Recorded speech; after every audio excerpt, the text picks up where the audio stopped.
Hello friends, welcome to उन्नति education point के online portal पे। फ्रेंड्स, आज हम लोग पढ़ेंगे क्लास 10th का इम्पॉर्टेंट क्वेश्चन की सीरीज जो आपके बोर्ड एग्जाम में आएंगे। तो सबसे पहले हम फर्स्ट चैप्टर का हम एक एक चैप्टर से स्टार्ट करते हैं, क्योंकि आपका जो सीबीएसई बोर्ड का क्लास 10th का मैथ का जो एग्ज़ाम डेट है आपका 27 को है। अब 27 तारीख को है। उसके पहले हमें कम से कम जितने इम्पॉर्टेंट क्वेश्चन है उसके सीरीज को हम लेकर के आगे चलेंगे। और ख़ास करके आपका फर्स्ट से लेकर के जो 4 या 5 चैप्टर से ज़्यादा क्वेश्चन आपके क्वाड्रेटिक इक्वेशन अलजेब्रा से ज़्यादा क्वेश्चन आते हैं, तो और इजी भी होते हैं, बच्चे घबरा जाते हैं। तो जिसको मैं आसानी से एक एक करके सभी को पार्ट वाइज जो इम्पॉर्टेंट इससे क्वेश्चन आपके रिलेटेड हैं, जो बोर्ड एग्जाम में पूछे हुए हैं, क्योंकि जब भी पेपर गेस किया जाता है तो जो बोर्ड एग्जाम में पेपर पूछा जाता है उसी को गेस किया जाता है। तो उसी को लेकर के हम एक एक करके आपके सामने आएंगे और कुछ ही टाइम में आपको हर एक डेली कम से कम 2 वीडियो 3 वीडियो आपके इंपॉर्टेंट क्वेश्चन की सीरीज के आपके सामने लाएंगे हम। और आप देख करके आप अच्छी से तैयारी कर सकते हैं और कम टाइम में, और हमें एक रणनीति के साथ चलना पड़ता है ताकि हम कम समय में अच्छा आउटपुट लेकर के आए। ठीक है, तो आइए हम एक एक क्वेश्चन इस सीरीज में देखते हैं जो आपके सामने यहाँ लिखा हुआ है। मैंने छांट करके एक एक क्वेश्चन को लिखा है और जो आपके बोर्ड एग्जाम में आएंगे उसी को मैंने यहाँ पे किया है और उसको मैं अच्छे तरीके से सॉल्व करूंगा। तो पहले देख लेते हैं।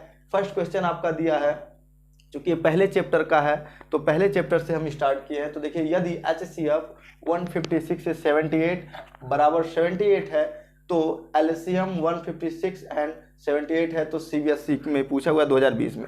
तो हमें इसका क्या बताना है, LCM। अगर HCF ये दिया है और LCM तो हमें बताना है। तो सबसे पहले हम इसके सॉल्यूशन को लिखते हैं। सॉल्यूशन में क्या होगा, दो संख्याओं का गुणनफल, हम फार्मूला जानते हैं, दो संख्याओं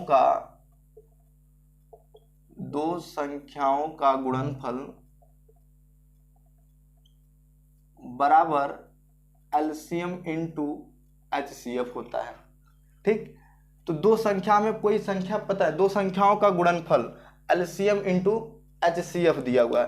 तो हम क्या करेंगे, हमें LCM फाइंड करना है। तो हम इसको दो संख्याओं का गुणनफल 156 क्या करेंगे, 156 इंटू 78 बराबर क्या दिया है, LCM हमें फाइंड करना है। तो LCM इंटू 78, क्योंकि इन दोनों संख्याओं का गुणनफल जो है 78 आपका दिया हुआ है।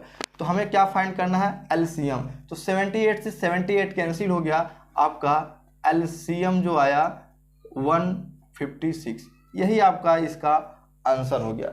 देखिए, दिखने में लगता है हमें क्वेश्चन को, प्रॉब्लम्स को समझने की ज़रूरत होती है। हम समझेंगे तो एक लाइन में आ जाएगा। हालांकि ये आपके 1 से 2 नंबर का क्वेश्चन है, अभी बड़ा क्वेश्चन नहीं मैं करवा रहा हूँ, छोटा अभी पहले शुरू किया हूँ, तो आप इसको सॉल्व कर सकते हैं आसानी से। अब इसी तरह से ये आपका फर्स्ट का आंसर हो गया। सेकेंड देखिए, सेकेंड आपका दिया हुआ है 2 पावर 2, क्या दिया है, 2 power 2 into 5 power 3 into 3 power 2 into 17 दिया है। को सरलता रूप में लिखने पर इसके अंत में कितने शून्य होंगे। अब आप देखिए, ये आपका 17 है, दिया तो इस रूप में है, लेकिन आप देखते ही क्वेश्चन घबरा जाएंगे, है कुछ नहीं। केवल इसमें एक डिफरेंट आपको ढूंढना है और आसानी से आप निकाल लेंगे। देखिए क्या करना है, 2 पावर 2 इंटू, अगर हम 5 पावर 2 इंटू 5 लिख दें तो ये हमारा इसी के रूप में हो जाएगा, इंटू 3 पावर 2 इंटू 17। हमने इसको कर लिया। अब हमारा एक रूल कहता है कि 2 इंटू 5 क्या होगा, 2 into 5 power 2 into 5 into 3 power 2 into 17। हमें ज़्यादा कुछ नहीं करना। अब देखिए 2 इंटू 5 कितना होता है, 10 पावर 2, और इसको ऐसे लिख दीजिए 5 इंटू 3 पावर 2 इंटू 17। बस हमें शून्य पता करना है कि कितने शून्य होंगे। क्वेश्चन समझिए आप बारीकी से, इसमें कह रहा है कितने शून्य होंगे। तो हमें देखिए 10 पावर 2 है, 10 पावर 2 है, तो हम केवल इसी को लेंगे, बाकी और किसी में तो जीरो हो ही नहीं सकता। तो इसलिए अगर हम यहाँ पे 10 पावर 2 लेते हैं, बाकी इनका किसी भी हम 10 पावर 2 का जो पावर होगा ये हो जाएगा आपका 100। क्या हो जाएगा, 100। अब 100 को, या अगर एक के आगे कोई जितने भी शून्य है, जीरो है, अगर हम उसमें किसी भी नंबर में गुणा करते हैं तो उतने जीरो को ऐड कर देते हैं। तो लास्ट में हमारा 2 जीरो है, तो अतः इसमें शून्यांकों की संख्या कितनी होगी, यानी शून्य कितने होंगे, शून्यकों की संख्या आपकी 2 होगी। कितनी होगी? 2 होगी। तो ये आपका सेकंड क्वेश्चन था। ठीक है, अब हम आते हैं थर्ड क्वेश्चन की तरफ। ठीक है, आप इसे नोट कर लीजिए और उसके बाद हम चलते हैं थर्ड क्वेश्चन की तरफ। थर्ड कह रहा है 1230 के अभाज्य गुणनखंडों की घातों का योगफल होगा।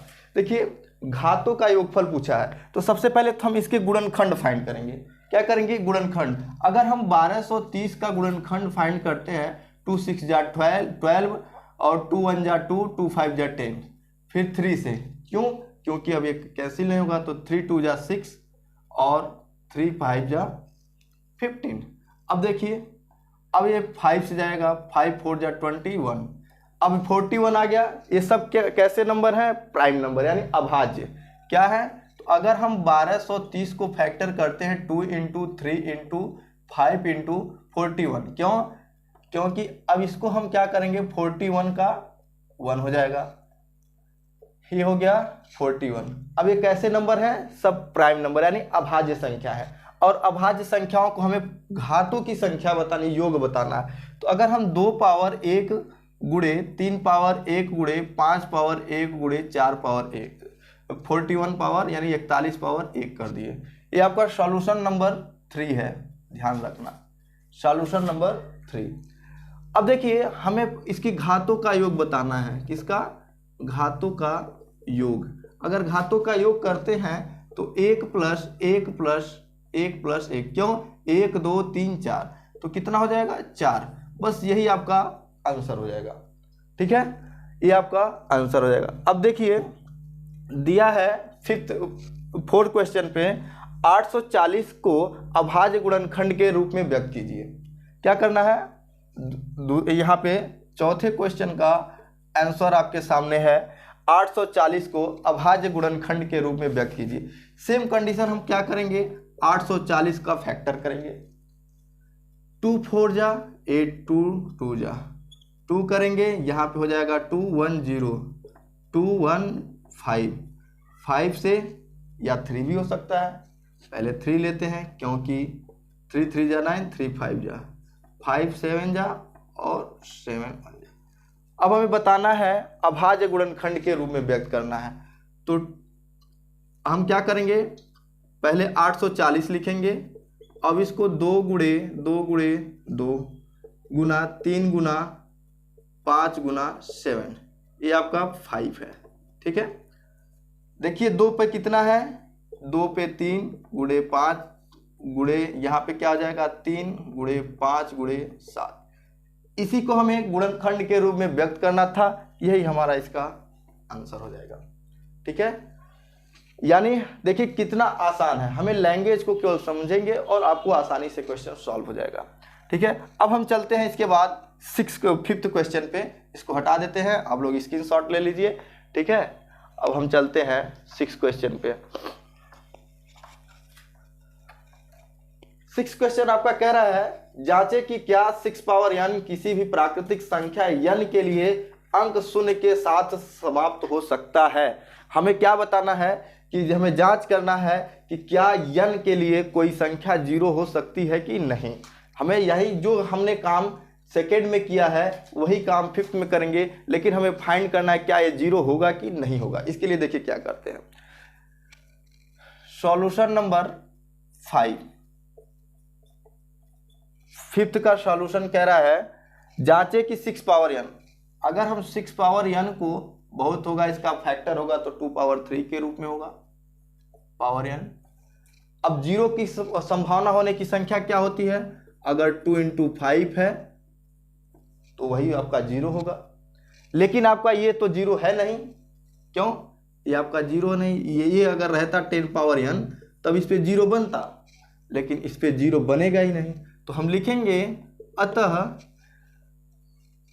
2 power n into 3 power n क्या है में कोई संख्या 0 का यानी 2 गुणे 5 के मल्टीपल में यानी गुणनफल में नहीं है, गुणनफल में नहीं है। अतः 6 पावर n क्या होगा? किसी भी संख्या के साथ 6 पावर n के लिए शून्य अंक नहीं होगा। बस यही इसका आंसर होगा। ठीक है, ये आपका 5th क्वेश्चन रहा। अब हम चलते हैं इसके बाद 6 क्वेश्चन पे। किस पे? 6 क्वेश्चन को सॉल्व करते हैं, देखते हैं इसको आसानी से इसको हम सॉल्व करके। और 6 क्वेश्चन आपका है, दिया है ए और बी का HCF 5 है। ध्यान से इसको पढ़िए। दिया है ए और बी का HCF 5 है तथा LCM 200 है, तो AB ज्ञात करना है। क्या ज्ञात करना है? AB। यानी आपका HCF बराबर दिया है 5, LCM दिया है 200। तो हमें क्या फाइंड करना है? AB फाइंड करना है। आपको पता होगा फॉर्मूला होता है A इंटू बी बराबर LCM इंटू HCF। पहली संख्या गुणे दूसरी संख्या बराबर मस गुणे लस। यहाँ से हम फाइंड करेंगे 500 इंटू 200 बराबर 600, यानी AB आपका आ जाएगा 600। यही आपका क्या होगा? आंसर होगा। ठीक है, 5 दूना 10, 6 नहीं होगा, ये 5 दूना 10 1000 होगा। क्या होगा? 1000। ये आपका आंसर होगा। क्यों? क्योंकि कभी कभी मल्टीप्लाई में हो जाता है जल्दीबाजी में, तो आप लोग इसको ध्यान दीजिएगा, सेंस को समझिए। 5 दूना 10 यानी 1000 आपका आंसर होगा। ठीक है, ये आपका 6 क्वेश्चन था। अब हम चलते हैं लास्ट क्वेश्चन 7 पे। ठीक है, 7 को देखिए कैसे करेंगे फाइंड।